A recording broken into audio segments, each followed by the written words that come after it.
l'enfant du soleil.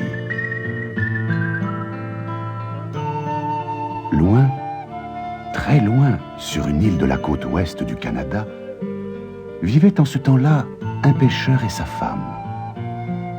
Il se sentait bien seul, car il n'avait pas d'enfant. Un soir, la jeune femme était assise sur la plage et contemplait tristement la mer. Si seulement nous avions des enfants, je pourrais m'occuper d'eux pendant que mon mari est à la pêche, et je me sentirais moins seule, se disait-elle. Devant elle, un martin pêcheur, entouré de ses petits, plongeait dans les vagues à la recherche de nourriture. « Oh, martin pêcheur, soupira la jeune femme, je voudrais tant avoir des enfants comme toi. » À son grand étonnement, le martin pêcheur lui répondit: « Cherche dans les coquillages, cherche dans les coquillages. » Elle se mit à marcher sur la plage, regardant à ses pieds, mais elle ne voyait que de simples coquillages. Découragée, elle s'assit à nouveau.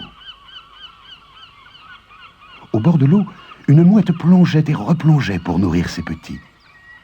« Oh, mouette, soupira la jeune femme, je voudrais tant avoir des enfants comme toi. » À son grand étonnement, la mouette lui répondit aussi: « Cherche dans les coquillages, cherche dans les coquillages. » Elle se remit à chercher autour d'elle.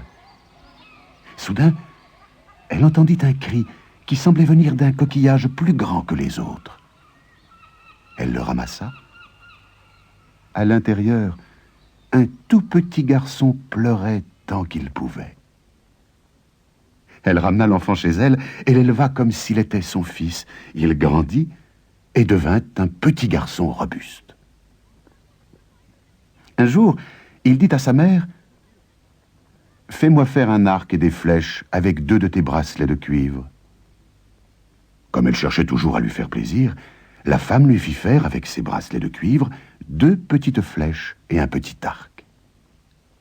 À partir de ce jour, et tous les jours qui suivirent, le garçon alla à la chasse et rapporta régulièrement des oies, des canards et toutes sortes d'oiseaux de mer.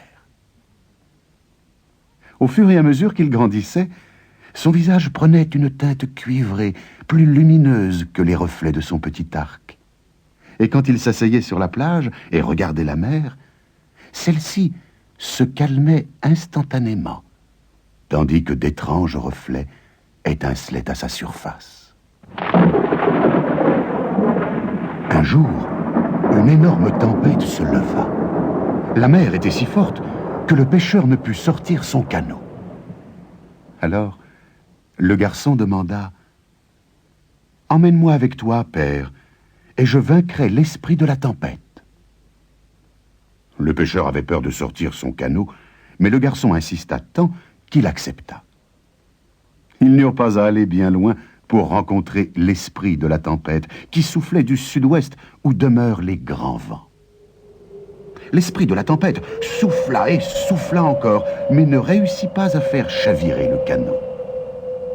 Il fit venir son ami, la brume de mer, pour qu'elle cache la mer et la côte, et que l'homme et le garçon ne sachent plus de quel côté aller. Mais quand la brume de mer vit le garçon au visage cuivré, assis à l'avant du canot, elle disparut aussi vite qu'elle était venue. Lorsque la mer fut calmée, le garçon apprit à son père une chanson magique. En l'entendant, les poissons sautèrent d'eux-mêmes dans le filet, et le pêcheur et son fils rentrèrent avec une bonne pêche. « Quel est le secret de ton pouvoir ?» demanda l'homme au garçon. « Je ne peux pas encore te le dire, » répondit celui-ci. Le lendemain, le garçon partit à la chasse avec son arc et ses flèches de cuivre et rapporta une grande quantité d'oiseaux. Il leur enleva soigneusement leur plumage et mit ceux-ci de côté. Le jour suivant, il revêtit des plumes de pluvier gris et s'élança dans le ciel. Il fit le tour de l'île en volant. Sous lui, la mer était gris sombre, comme les plumes des pluviers. Le deuxième jour, il revêtit des plumes de jais et s'élança de nouveau dans le ciel. Pendant qu'il faisait le tour de l'île, la mer, en dessous de lui, était du même bleu que les plumes des jais. Le troisième jour, il revêtit des plumes de rouge-gorge et s'élança très haut dans le ciel. Les vagues, au-dessous de lui, étaient couleur de feu. Des reflets lumineux apparurent sur la mer et le ciel d'ouest prit une teinte rouge sombre. Le garçon revint sur l'île et dit à ses parents: « Je vais vous révéler le secret de mon pouvoir. Je suis l'enfant du soleil. Je dois maintenant quitter cette île pour toujours, mais je ne vous abandonne pas. Vous me verrez souvent à la fin de la journée quand le soleil illumine le ciel d'ouest. Vous saurez alors qu'il fera beau le lendemain et que l'esprit de la tempête ne soufflera pas. J'ai appris à mon père la chanson magique qui fait sauter les poissons d'eux-mêmes dans le filet. À vous, ma mère, je donne cette robe magique. Si le vent souffle et que la mer se déchaîne, nouez-la plus serrée et la tempête se calmera.